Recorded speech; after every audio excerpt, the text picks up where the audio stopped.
Hi, this is Pastor Stegall. I'm coming to you this afternoon, bringing you a few words about something every Christian absolutely, positively has to have to some degree.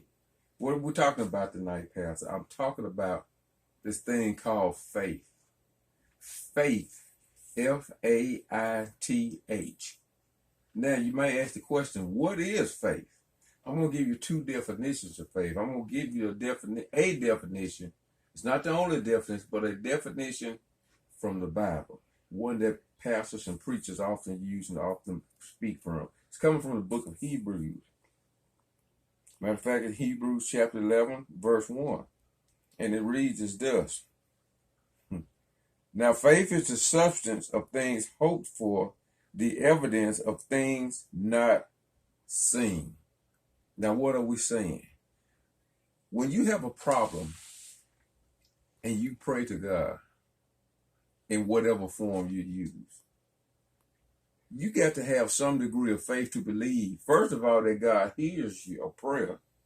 Secondly, you should believe that if He hear you, that your answer is already on the way.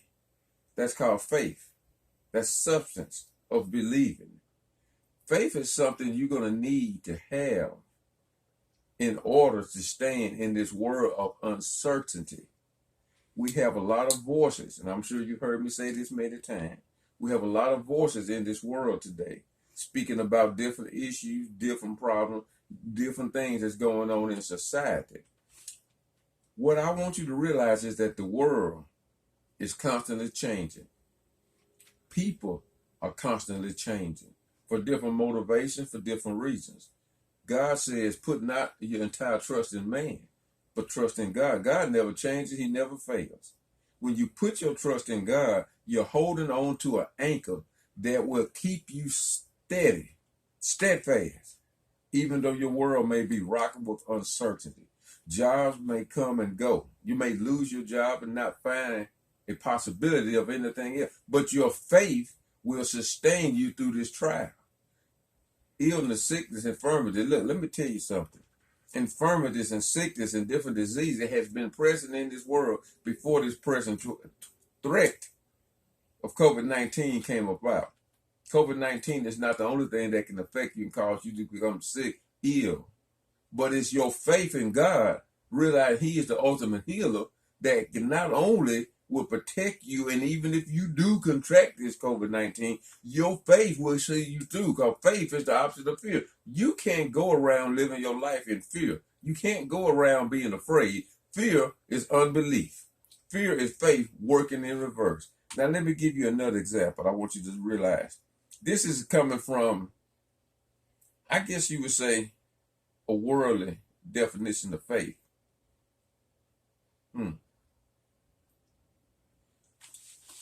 When you trust in something, what are you talking about? I'm talking about if you sit in your chair, on your couch, or you lie in your bed, you have confidence that couch, that chair, that bed is going to sustain your weight. You got faith in it. If you have a sum of money in your bank account, you have faith that you have sufficient money to meet your needs for a certain amount of time. If you have a job, you have faith in that job that it's going to provide you with a paycheck at some point in time. That's having faith. But I'm going past that faith into spiritual faith, the faith you got to have. Now listen, I'm not saying just going to church is going to sustain your faith. Bible says if you truly have faith the size of a grain of mustard seed, Jesus told the disciple, you can speak unto yonder mountain and it will be plucked up and cast into the sea. What are we talking about? You got to believe. You got to first believe that there is a God. And if you believe there is a God, you got to believe that He's real and He's hearing your prayers. There are many things in this world, through social media, through movies, through technology, that can take your faith and your focus off God, and you'll find yourself drifting in the sea. But I encourage you today not to lose your faith.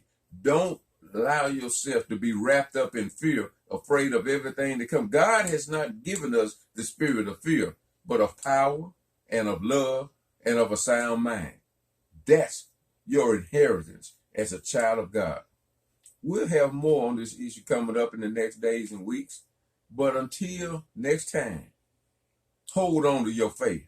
God is still on the throne, and God is in charge of your life if you allow him to come in. God bless you, and God keep you.